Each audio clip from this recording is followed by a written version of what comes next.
Hello guys, good morning. Kadarating lang namin dito sa Villa Susana Private Resort. Yan, papasok ako ng gate.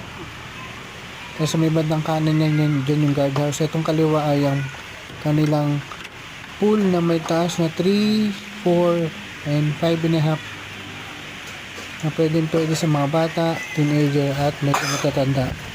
Dito sa bandang dulo, ayan, mga lamesa yan. Pwede kayo maglagay ng mga handaan, gamit at kung ano-ano pa.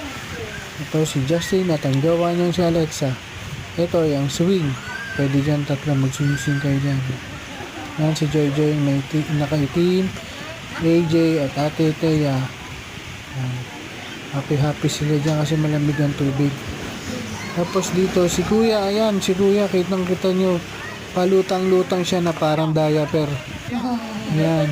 Lutang-lutang siya. Diaper yan. Tapos dito sa may bandang kanan yan ay ang mga bata. Ayan, may vlogger din si Kuya Rolly. Tapos dito yan, pwede kang umupo dyan para mag-relax. At lakad tayo dito konti, makikita natin ang lutuan, CR. Yan, Villa Susana. Pinakita pa talaga, kala mo sponsor. Yan, ikot-ikot pa nalalaman no. Okay. Isang ikot pa. Nahilo na. Nasaan na? Ito, numeretso tayo. Ayan, nakita po natin ang tita Mela natin na nag-harvest ng ginto. Kita niyo, ginto. Ayan, tawa-tawa si ate kasi sa video siya. Ayan, and then sila Tito Joshua, sa Tita Julie.